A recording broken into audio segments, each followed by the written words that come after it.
ನಮಸ್ಕಾರ ಕರ್ನಾಟಕ. ಪ್ರಮುಖ ಸುದ್ದಿಗಳು. ಮೊದಲಿಗೆ ಮುಖ್ಯಾಂಶಗಳು. ಸ್ನೇಹಿತರೆ, ಗುಡ್ ನ್ಯೂಸ್, ಇಳಿಕೆಯಾಗಿದೆ LPG ಸಿಲಿಂಡರ್ ಬೆಲೆ. ಮತ್ತು ಜುಲೈ 1 ಅಂದರೆ ಇಂದಿನಿಂದಲೇ ಕೆಲವು ಬದಲಾವಣೆಗಳಾಗಲಿವೆ. ಎಲ್ಲ ಡೀಟೇಲ್ ಆಗಿ ಹೇಳಲಿದ್ದೇವೆ. ಅದಕ್ಕಿಂತ ಮುಂಚೆ ದಯವಿಟ್ಟು ಈ ವಿಡಿಯೋವನ್ನು ಲೈಕ್ ಮಾಡಿ ಮತ್ತು ಸಬ್ಸ್ಕ್ರೈಬ್ ಮಾಡಿ. ಬನ್ನಿ ಡೀಟೇಲ್ ಆಗಿ ನೋಡೋಣ. ಮೊದಲಿಗೆ ಬ್ರೇಕಿಂಗ್ ನ್ಯೂಸ್. ಗ್ಯಾಸ್ ಸಿಲಿಂಡರ್ ಬೆಲೆ ಇಳಿಕೆಯಾಗಿದೆ. ಹೌದು, ಜುಲೈ 1 ಅಂದರೆ ಇಂದಿನಿಂದಲೇ LPG ಬಳಕೆದಾರರಿಗೆ ಸಿಹಿಯಾದ ಸುದ್ದಿ ಸಿಕ್ಕಿದೆ. ಇಂದು ಅಂದರೆ ಜುಲೈ 1ರಂದು LPG ಸಿಲಿಂಡರ್ಗಳ ದರದಲ್ಲಿ ಬಹುದೊಡ್ಡ ಬದಲಾವಣೆ ಕಂಡುಬಂದಿದೆ. ಪ್ರತಿ ತಿಂಗಳ ಮೊದಲ ದಿನದಂದು ತೈಲ ಮಾರುಕಟ್ಟೆ ಕಂಪನಿಗಳು ಗ್ಯಾಸ್ ಸಿಲಿಂಡರ್ಗಳ ಬೆಲೆಯನ್ನು ಪರಿಷ್ಕರಿಸುತ್ತವೆ ಮತ್ತು ಈ ತಿಂಗಳು ಸಿಲಿಂಡರ್ ಬೆಲೆ ಕಡಿಮೆಯಾಗಿದೆ. ತೈಲ ಕಂಪನಿಗಳು 19 kg ವಾಣಿಜ್ಯ ಸಿಲಿಂಡರ್ ದರವನ್ನು ಸುಮಾರು 58 ರೂಪಾಯಿಗಳಷ್ಟು ಕಡಿಮೆ ಮಾಡಿವೆ. ಆದರೆ ಈ ತೈಲ ಕಂಪನಿಗಳು 14.2 kg ಗೃಹ ಬಳಕೆಯ ಸಿಲಿಂಡರ್ ದರದಲ್ಲಿ ಯಾವುದೇ ಬದಲಾವಣೆ ಮಾಡಿಲ್ಲ. ಜುಲೈ 1ರಿಂದ ವಾಣಿಜ್ಯ ಸಿಲಿಂಡರ್ ಬೆಲೆ ಎಷ್ಟಿದೆ ಎಂದು ಈಗ ನೋಡೋಣ ಬನ್ನಿ. ತೈಲ ಮಾರುಕಟ್ಟೆ ಕಂಪನಿಗಳು ಬಿಡುಗಡೆ ಮಾಡಿದ ಹೊಸ ದರ ಪಟ್ಟಿಯ ಪ್ರಕಾರ ದೇಶದ ರಾಜಧಾನಿ ದೆಹಲಿಯಲ್ಲಿ 19 kg ವಾಣಿಜ್ಯ LPG ಸಿಲಿಂಡರ್ ಬೆಲೆ 1665 ರೂಪಾಯಿ ಆಗಿದೆ. ಜೂನ್ನಲ್ಲಿ 19 kg ಸಿಲಿಂಡರ್ ಬೆಲೆ 1723 ರೂಪಾಯಿ ಆಗಿತ್ತು. ಇನ್ನು ಕೋಲ್ಕತ್ತಾದಲ್ಲಿ ವಾಣಿಜ್ಯ ಸಿಲಿಂಡರ್ ಬೆಲೆ 1826 ರೂಪಾಯಿ ಬದಲಾಗಿ 1769 ರೂಪಾಯಿ ಆಗಿದೆ. ಇನ್ನು ಮುಂಬೈನಲ್ಲಿ 1674 ರೂಪಾಯಿ ಬದಲಿಗೆ 1616 ರೂಪಾಯಿ ಮತ್ತು ಚೆನ್ನೈನಲ್ಲಿ 1823 ರೂಪಾಯಿಗಳ ಬದಲಿಗೆ 1881 ರೂಪಾಯಿ 19 kg LPG ಸಿಲಿಂಡರ್ ಸಿಗಲಿದೆ. ಇನ್ನು ರಾಜಧಾನಿ ಬೆಂಗಳೂರಿನಲ್ಲಿ 19 kg ಸಿಲಿಂಡರ್ ಬೆಲೆಯನ್ನು 58 ರೂಪಾಯಿಗಳಷ್ಟು ಕಡಿಮೆಯಾಗಿದೆ. ಗೃಹ ಬಳಕೆ ಸಿಲಿಂಡರ್ ಬೆಲೆಯಲ್ಲಿ ಯಾವುದೇ ವ್ಯತ್ಯಾಸವನ್ನು ಕಂಡುಬಂದಿಲ್ಲ. ವಾಣಿಜ್ಯ ಸಿಲಿಂಡರ್ ಅಗ್ಗವಾಗುವುದರಿಂದ ಹೋಟೆಲ್ಗಳು, ರೆಸ್ಟೋರೆಂಟ್ಗಳು ಮತ್ತು ಇತರ ವ್ಯಾಪಾರಿಗಳಿಗೆ ಕೊಂಚ ರಿಲೀಫ್ ಸಿಕ್ಕಿದಂತಾಗಿದೆ.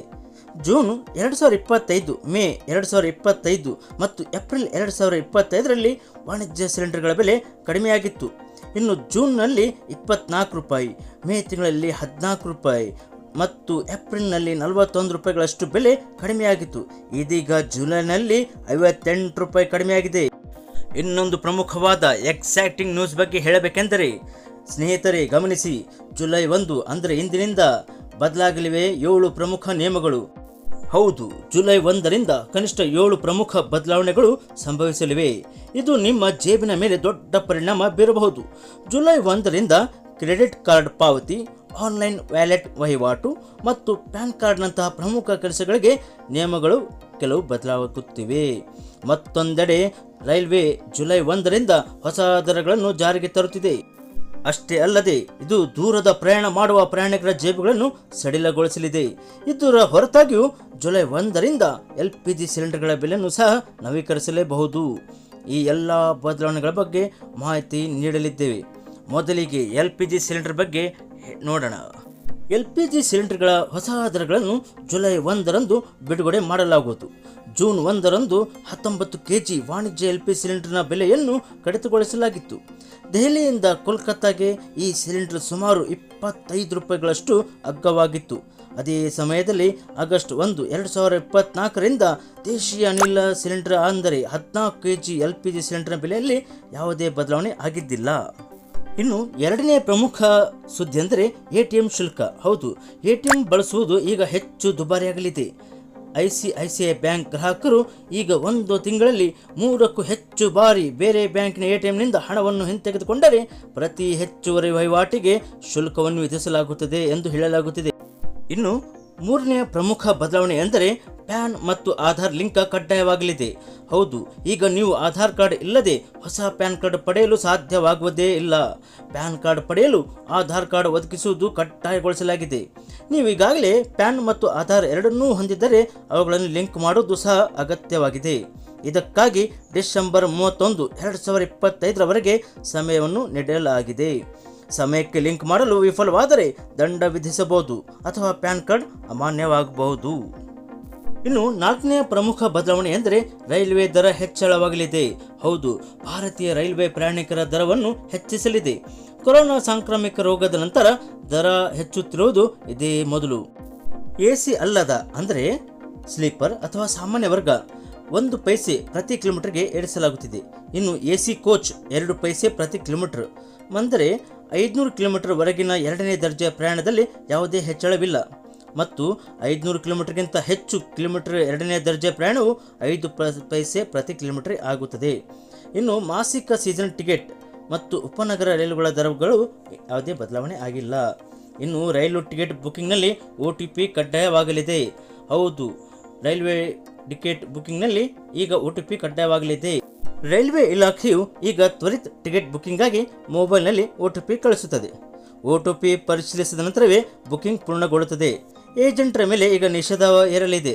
ಏಜೆಂಟರು ಬುಕಿಂಗ್ ಮಾಡಿದ ಮೊದಲೇ 30 ನಿಮಿಷಗಳವರೆಗೆ ತ್ವರಿತ ಟಿಕೆಟನ್ನು ಖರೀದಿಸಲು ಸಾಧ್ಯವಾಗುವುದಿಲ್ಲ.